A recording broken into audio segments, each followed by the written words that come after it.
ஸ்ரீ சொர்ணாம்பிகை உடனுரை புஷ்பரதேஸ்வரர் திருக்கோயில் புண்ணிய பூமியாம் தமிழகத்தின் தலைநகர் சென்னைக்கு அருகே செங்குன்றத்தில் இருந்து 13 கிலோமீட்டர் தொலைவில் இருக்கிறது ஞாயிறு கிராமம்.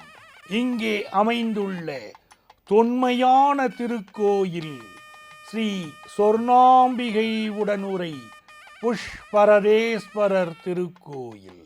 மாசில் வீணையும் மாலை மதியமும் வீசு தென்றலும் வீங்கிழவேனிலும் மூசு வண்டரை பொய்கையும் போன்றதே ஈசன் எந்தை இணையடி நீழலே.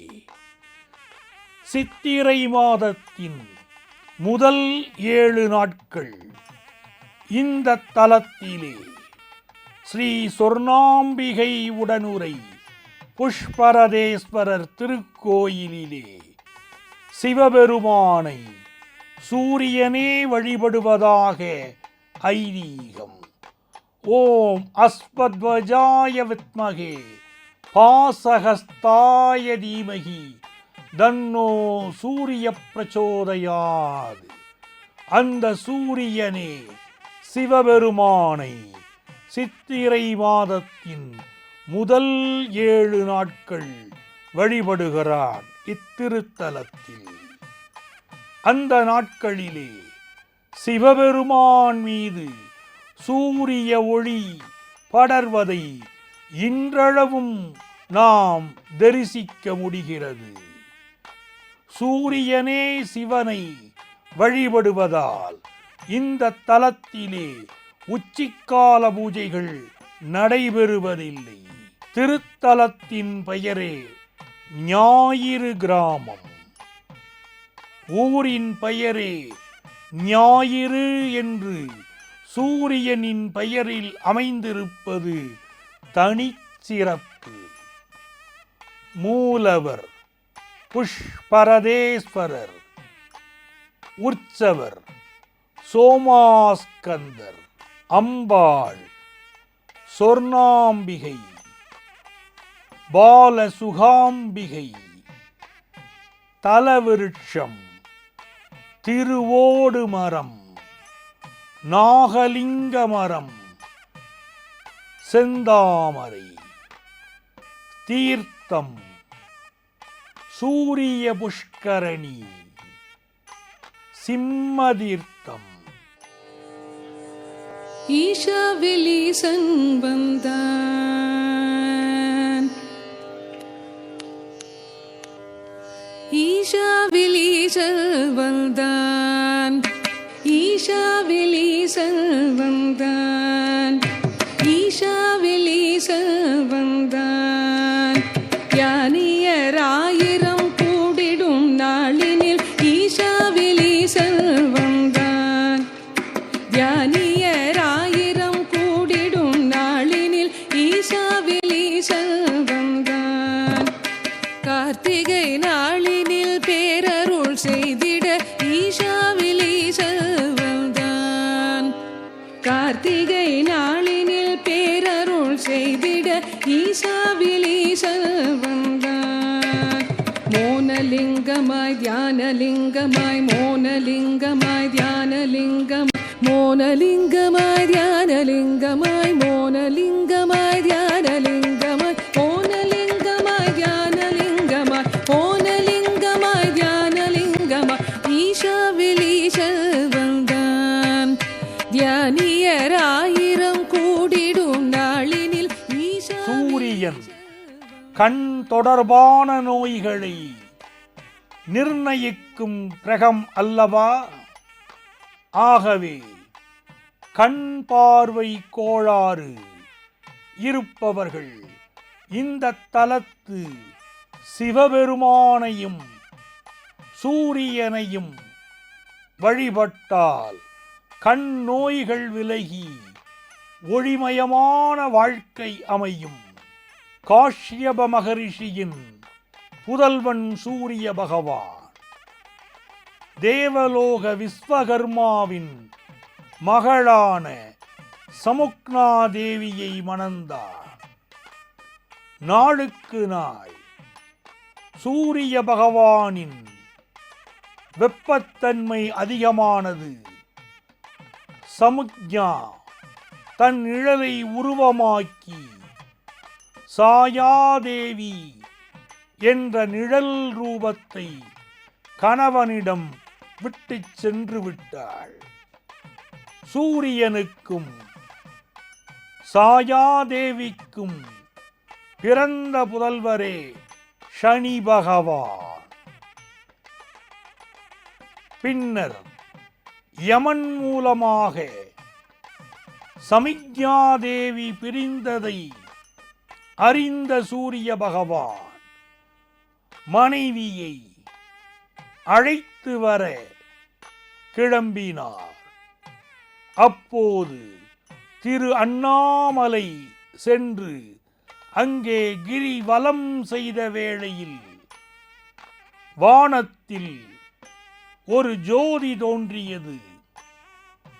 அதை பின்தொடர்ந்து சென்றான் சூரியன்.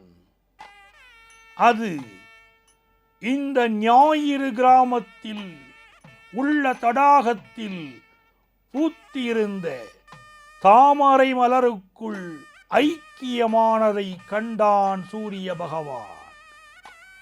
ஜோதியின் நடுவிலே தோன்றிய சிவபெருமான் சூரியனின் உக்கிரத்தை குறைத்து மனைவியுடன் சேர்ந்து வாழ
சிவலிங்கம் தாமரை மலருக்குள்ளேயே தங்கிவிட்டது. பிற்காலத்திலே இந்த வழியே சென்ற சோழ மன்னன் தடாகத்தில் இருந்த ஒரு தாமரை மட்டும் மின்னுவதைக் கண்டான். அதை பறிக்க முற்பட்டான். தாமரையோ அகப்படாமல் நகர்ந்து நகர்ந்து சென்றது. ஆச்சரியமடைந்த மன்னன் தன் வாளால் அந்த தாமரையை வெட்ட முனைந்தான். அப்போது அதிலிருந்து இரத்தம் பீரிட்டது. மன்னனின் பார்வையும் பறிபோனது. மன்னன் தன் தவறுக்கு வருந்தினான். சிவபெருமானை வேண்டினான். அவனுக்கு காட்சியளித்த சிவபெருமான், நமச்சிவாய வாழ்க, நாதன் தாழ்வாழ்க. மன்னனுக்கு காட்சியளித்தான் சிவபெருமான். மன்னனுக்கு இழந்த கண் பார்வையை திரும்ப அருளினான். அதன்பின் லிங்கத்தை கரைக்கு கொண்டு வந்து பிரதிஷ்டை செய்து கோயில் கட்டினான் சோழ மன்னன். தாமரை மலரிலிருந்து சிவபெருமான் எழுந்தருளியதால் இத்தலத்து இறைவனுக்கு புஷ்பரதேஸ்வரர் என்ற திருப்பெயர். சூரிய பகவான் தன் மனைவியுடன் மீண்டும் சேர்வதற்கு சிவபெருமான் அருள் புரிந்த திருத்தலம் இது. ஆகவே அன்பர்களே, கணவன் மனைவிக்குள் பிணக்குகள் இருந்தால், பிரிவுகள் இருந்தால், விவாகரத்து வேண்டி பிரிந்து இருந்தாலும் இத்தலத்து சிவபெருமானை வழிபட்டால் கணவன் மனைவி மீண்டும் இணைவார்கள் என்கிறது நம்முடைய நம்பிக்கை. அன்பர்களே, இந்த தலத்திற்கு எத்தனையோ சிறப்புகள் உண்டு. கண்வ மகரிஷி முக்தி அடைந்த திருத்தலம் இதுதான்.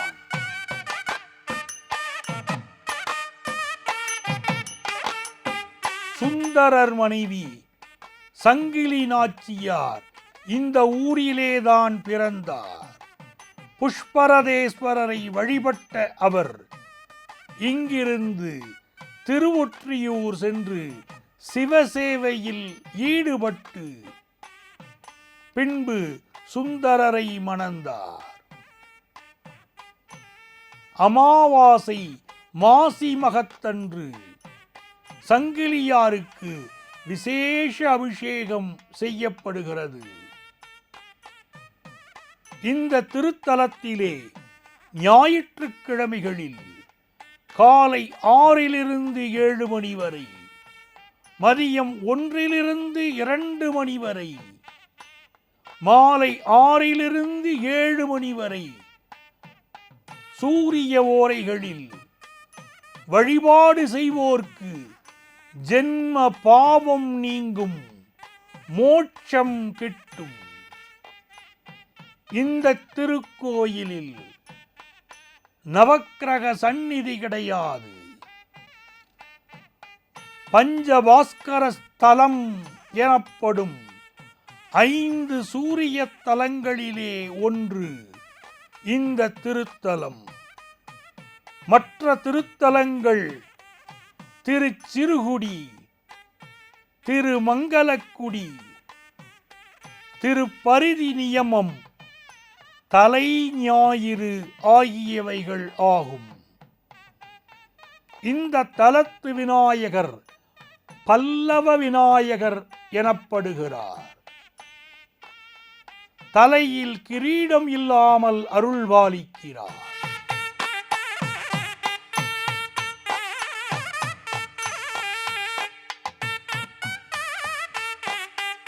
இந்த விநாயகரை தரிசித்தால் தன்னலமற்று ஆன்மீக எண்ணங்கள் மேலோங்குமாம். கருவறையின் பின்பறச் சுவற்றிலே துர்க்கை, பிரம்மா, லிங்கோத்பவர், தக்ஷணாமூர்த்தி போன்ற சிற்பங்கள் காணப்படுகின்றன. சோழர் காலம் தொட்டு விஜயநகர காலம் முடிய தோற்றுவிக்கப்பட்ட 14 செப்புத் திருமேனிகள் இந்த கோயிலிலே காணப்படுகின்றன. அவற்றிலே பிரதோஷமூர்த்தியின் செப்புருவம் கண்கவர் சோழர்கால கலைப்படைப்பு. புஷ்பரதேஸ்வரர் திருக்கோயில் கருவறை கூரை பகுதி வரை கற்றளியாக இருக்கிறது. அதன் மேல் அமைந்துள்ள தளப்பகுதி தற்காலத்தில் அமைக்கப்பட்ட சுதையாலான பகுதி.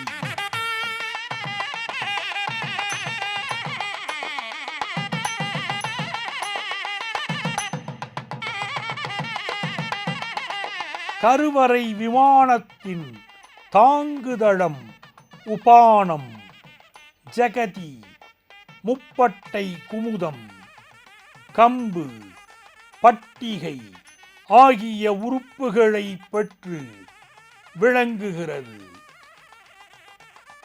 திராவிட பாணியில் இக்கோயில் விமானம் அமைந்துள்ளது. தெற்கு நோக்கி ஒரு நுழைவாயில் கருவறைக்கு செல்ல அமைந்துள்ளது. தென்புற நுழைவாயிலை தொடர்ந்து கொடிமரம், பலிபீடம், நந்தி ஆகியன முதல் சுற்றிலே அமைந்துள்ளன. அர்த்த மண்டப கோட்டத்தின் வெளிப்புற சுவர்களில் தெற்கிலே விநாயகரும் வடக்கிலே துர்க்கையும் காணப்படுகிறார்கள். தூண்களுடன் கூடிய நீண்ட மகாமண்டபம் விளங்குகிறது. முதல் திருச்சுற்றில் தென்மேற்கில் அம்மன் சன்னதி அமைந்துள்ளது. அம்மன் கருவறை விமானம் செவ்வக வடிவில் அமைந்துள்ளது.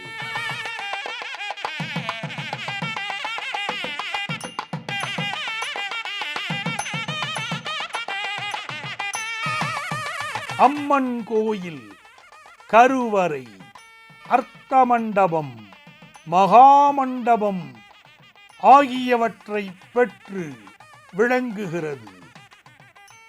கிழக்கு திசையிலே ராஜகோபுரம் 5 நிலைகள் உடையதாய் அமைந்துள்ளது.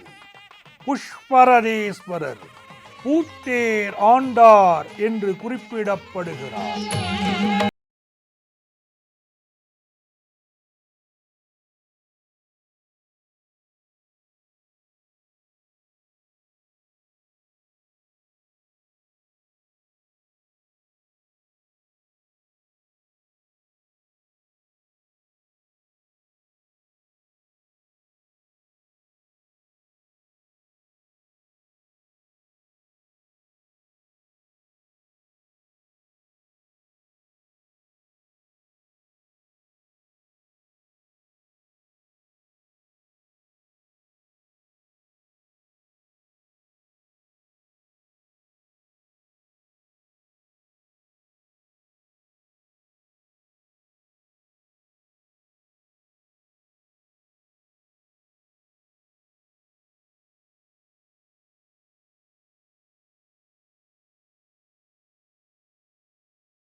மகர சங்கராந்தி, நவராத்திரி ஆகிய பண்டிகைகள் சிறப்பாக கொண்டாடப்படுகின்றன.